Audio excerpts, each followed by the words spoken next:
Do you hear the music?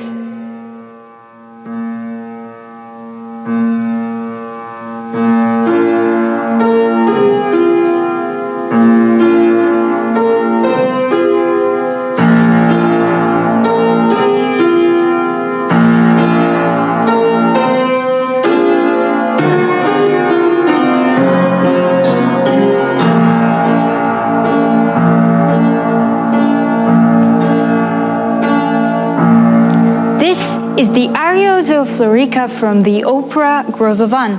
It's strange how few have heard of it because it was the very first Moldavian opera and it deserves much more attention. It was written by a known Moldavian Jewish composer, David Gershfeld, for the State Opera and Ballet Theatre in Chisinau. He used to say that his music is the result of his inspiration to Moldovan culture. I believe the soul of the city becomes alive with the love of people living in it.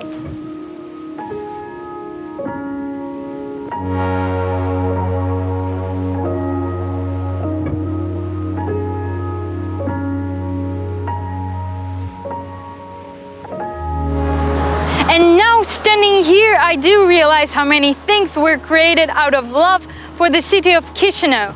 Monuments, buildings, memorials, paintings, poems. В год далекий теплым летом на смешной реке Бычке я родился пред рассветом в том еврейском городке. Жили там и молдаване, и гуцулы, и цыгане, и раввины, и попы, но евреи и горожане выделялись из толпы.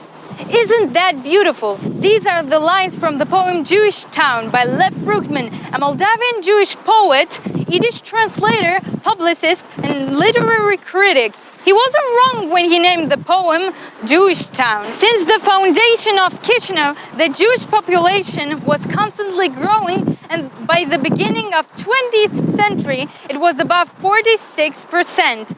Then, the wave of anti-Semitism engulfed the region. Most Jews had to flee from Chisinau, and many of those who decided to stay were killed. However, nowadays, the Jewish population in Moldova consists of about 10,000 to 15,000 people. But it seems people have forgotten how many Jews lived here not so long ago and how they contributed to what we call Chisinau today. Only recently, when my friends and I started our research, we found out how many remarkably talented Jews lived and created here in Chisinau.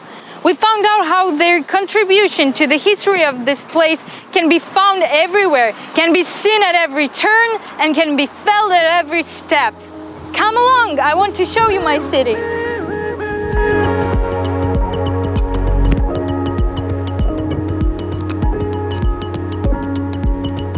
This is the National History Museum of Moldova, where amongst many works of art, you can see the works of a Jewish sculptor and artist, Lazar Dubinovsky.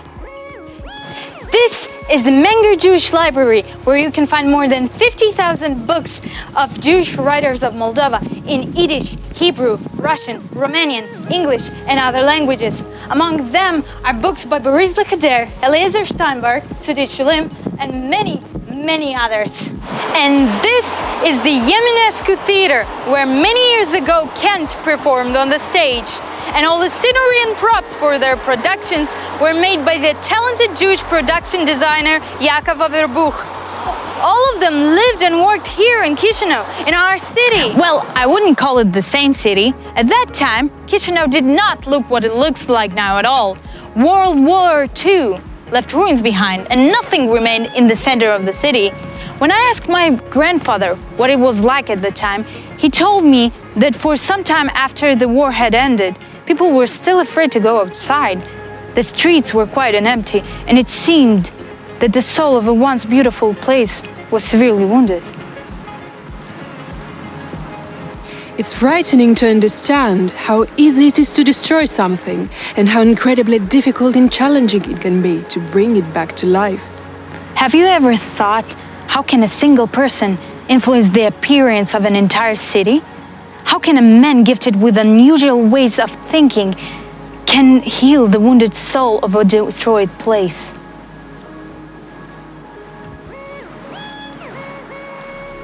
This is the building of the Chisinau State Circus. For a long time, it was considered to be the best in the USSR and fourth place in the world. The building is still considered to be one of the best in the capital. The main architect was Semyon Shoichet, the winner of the State Prize of Moldova in the field of literature, art, and architecture. Semyon Shoichet was born in Dubasari. With the outbreak of World War II, his father, Mikhail Shoichet, was called up to the front and killed soon after. His family was evacuated to Central Asia and they returned to Dubasari after the war. It was a difficult time for the mother with 3 children on her shoulders. They didn't have money to buy food sometimes, so she had to send Semyon to live with his aunt in Chisinau. My great-grandfather, Mikhail Becker, used to work alongside Shoichet for some time, and he used to tell us many stories about the process of constructing the circus. First, it was drawn as a 2-floor round building, symmetrical from every part. But the idea was overruled. The Soviet government didn't like how different it looked from every other building in the Union. Shoichet was mad. He turned the sketch into pieces and threw them flying into the bin. He never stopped trying, though.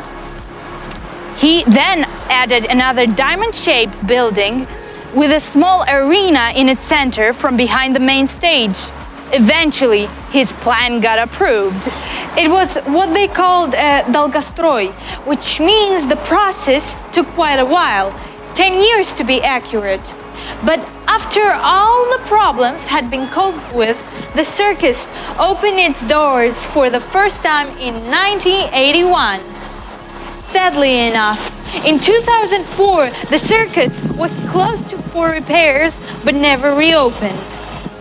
But for all of us, this building is still an important and inherent symbol of the city, a message which was handed over to us from the time when people had to learn to live again, to hope again, and to continue to struggle for what they loved.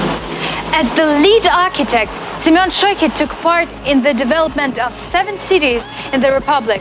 He developed the general urban plan of belts, which changed the face of the city, as well as the master plan of Chisinau and its surroundings. The tragic story of his family, as well as his love towards his native country, both became his source of inspiration.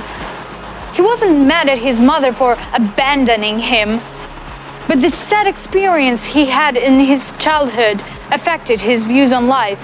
He was mad at the war, at the injustice he witnessed in his childhood and throughout all of his life. So on his projects, monuments for the victims of the Holocaust were built in many locations across Moldova.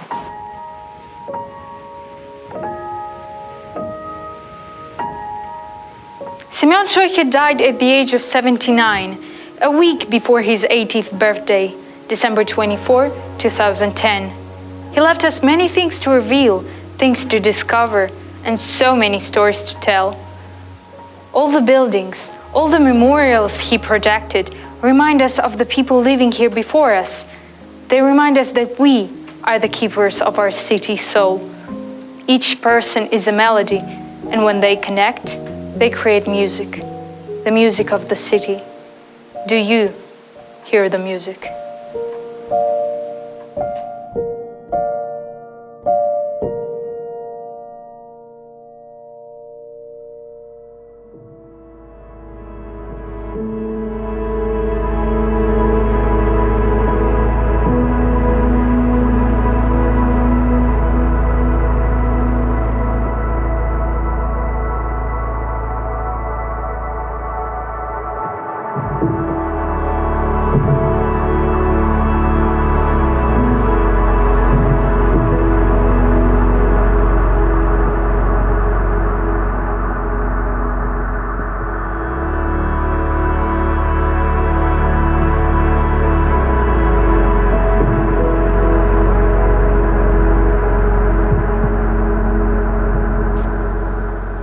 Shoichet spent most of his work hours projecting buildings alone in his office.